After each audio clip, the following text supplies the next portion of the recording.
Hello అండి, నేను మీ doctor Teja పల్మనాలజిస్ట్ని. ఈ వీడియోలో లాస్ట్ చేసిన ఆస్మా న్యూట్రిషన్ సిరీస్లో చేసిన ఫుడ్స్ అన్నిటిని ఒక డైలీ ప్లాన్ లాగా ఒక రివ్యూ చేద్దాం.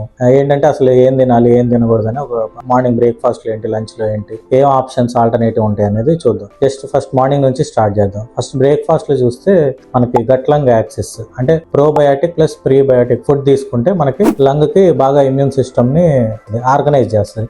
ఎలర్జీస్లో, ఆస్మాస్లో ఇది బాగా ఉపయోగపడుతుంది అనమాట.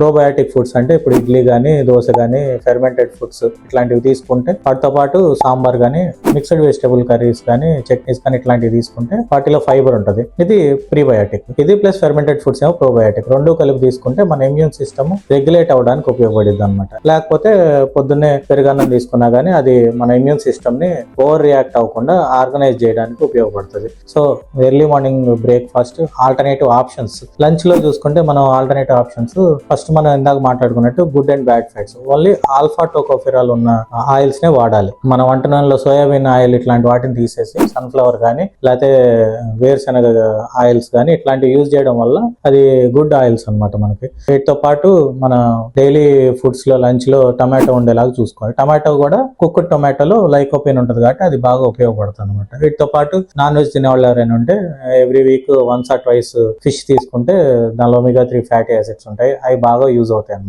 దీంతో పాటు ఇంకేదన్నా ఆల్టర్నేటివ్ ఫుడ్స్ ఏం తీసుకున్నా పర్వాలేదు. తర్వాత ఈవినింగ్ స్నాక్స్ టైంలో ఏం తీసుకోవచ్చు, గుమ్మడి గింజలు కానీ, ఫ్లాక్స్ సీడ్స్ కానీ ఇట్లాంటివి తీసుకుంటే వాటిలో ఉండే మెగ్నీషియం మనకి లంగ్స్ లో ఆయాసాన్ని తగ్గించేలాగా చేస్తాం అనమాట. వీటితో పాటు యాపిల్, ఫస్ట్ వీడియోస్ లో మాట్లాడుకున్నట్టు పీల్ చేయకుండా ఉన్న యాపిల్స్, సిట్రస్ ఫ్రూట్స్ అంటే నారింజ కానీ, దానిమ్మ కానీ ఇట్లాంటివి ఏవి తీసుకున్నా అవి మనకి లంగ్ ఇమ్యూనిటీని బూస్ట్ చేస్తుంటాయి అనమాట. నైట్ టైం చూసుకుంటే నైట్ టైం వేడి పాలల్లో కొంచెం పసుపు వేసుకొని దాంతో పాటు మిరియాల పొడి కూడా వేసుకుంటే ఆ కర్కుమిన్ ఎఫెక్ట్ బూస్ట్ అవుతుంది. సో ఇమ్యూనిటీని, లంగ్ ఇమ్యూనిటీని పెంచుతుంది అనమాట. లంగ్ను కూడా ఫ్రీగా ఉండేలాగా చేస్తుంది. అల్లంతో మిక్స్ అయిన ఏదైనా టీ ఎర్లీ మార్నింగ్ తాగినా కానీ అట్లాంటివి ఇవన్నీ లంగ్స్ లో ఉండే ఎయిర్ వేస్ ని ఓపెన్ చేసి ఫ్రీ అయ్యేలాగా చేస్తుంటాయి అనమాట.